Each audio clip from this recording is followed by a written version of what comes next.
ಇಳಕಲ್ ನಗರದಲ್ಲಿ ಸಜ್ಜರ ಶ್ರೀ ಶಿಕ್ಷಣ ಸಂಸ್ಥೆಯ ಸ್ನೇಹ ಸಮ್ಮೇಳನದ ಕಾರ್ಯಕ್ರಮ ಹಮ್ಮಿಕೊಳ್ಳಲಾಗಿತ್ತು.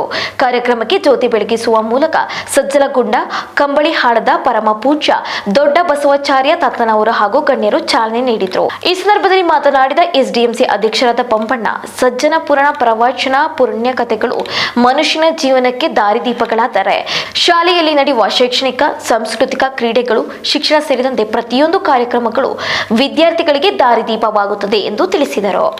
ವಹಿಸಿಕೊಂಡಿರುವಂತಹ ಈ ದೊಡ್ಡ ಬಸವಾರ್ಯ ತಾತನವರ ಪಾದ ಪದ್ಮಗಳಿಗೆ ನಮಸ್ಕರಿಸುತ್ತಾ ಓದುತ್ತೇನೆ. ಶೈಕ್ಷಣಿಕ ವರ್ಷದ ದಿನಾಂಕ 29/5/2023 ಶೈಕ್ಷಣಿಕ ವರ್ಷ ಪ್ರಾರಂಭವಾಯಿತು.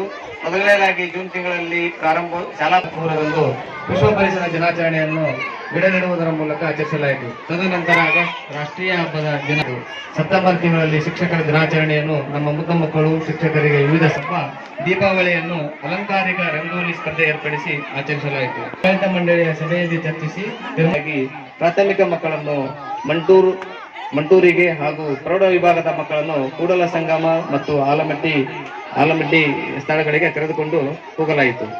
ಕಳೆದ ವರ್ಷ 2023 ಬೀಳ್ಕೊಡುತ್ತಾ ಹೊಸ ವರ್ಷ 2024 ಹೊಸ ವರ್ಷವನ್ನ ಮಕ್ಕಳಲ್ಲಿ ಹೊಸತನ ಮೂಡಿಸಲು ಬಣ್ಣ ಬಣ್ಣದ ಕನಸುಗಳು ಜರುಗಲಿ ಎಂಬ ಆಶಯದೊಂದಿಗೆ ಕಲರ್ಸ್ ಡೇ ದಿನವನ್ನಾಗಿ ಆಚರಿಸಲಾಯಿತು.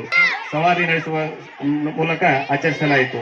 ಫೆಬ್ರವರಿ 2ರಂದು ಕಲಿಕಾ ಮೇಳದಲ್ಲಿ ನಮ್ಮ ಮುದ್ದ ಮಕ್ಕಳು ಮಾದರಿಯ ಪ್ರಾಥಮಿಕ ಶಾಲೆಯ ಮರಡಗೆರೆಯಲ್ಲಿ 4ನೇ ವರ್ಷದ ವರದಿ ವಾಚನವನ್ನು ಮುಗಿಸುತ್ತೇನೆ. ನಮಸ್ಕಾರ.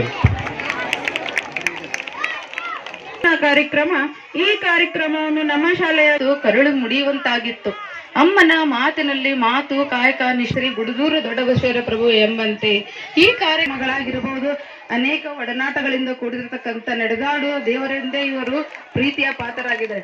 ಅಮ್ಮನ ಪ್ರತಿರೂಪದಂತ ಕಾಣುತ್ತಿರ್ತಕ್ಕಂಥ ನಮ್ಮ ಶ್ರೀಗಳಿಗೆ, ನಮಗೆಲ್ಲರಿಗೂ ಮಾರ್ಗದರ್ಶಕರುಗಳನ್ನು ಮನ್ನಿಸುತ್ತಾ ಅವರು ನಮಗೆ ಸದಾ ಆಶೀರ್ವಾದವನ್ನು ನೀಡುತ್ತಿದ್ದಾರೆ. ಪುಷ್ಪಗಳಿಂದ ಸನ್ಮಾನಿಸಿದರೆ ಸಾಲದು ಎಂದು ಹೇಳುತ್ತಾ ನನ್ನ ತಿಳಿಸುತ್ತಾ ನಮ್ಮನ್ನು ಸರ್ಕಾರಿ ಶಾಲೆಯೊಂದಿಗೆ ನಮ್ಮನ್ನು ಸೇರಿಸಿಕೊಂಡು ಯಾವಾಗಲೂ ನಮಗೆ ಅಣಿ ಮಾಡಿಕೊಳ್ಳಿ.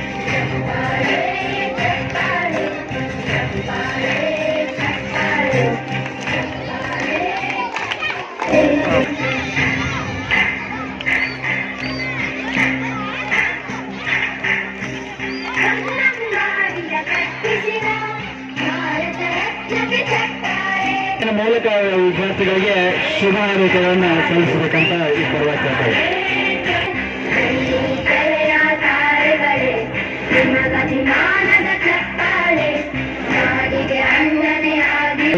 ಗೌರವ ಸನ್ಮಾನ ಚಪ್ಪಾಳೆ ನಮ್ಮ ಶಾಲೆಯ ಕೀರ್ತಿಯನ್ನ ಮತ್ತು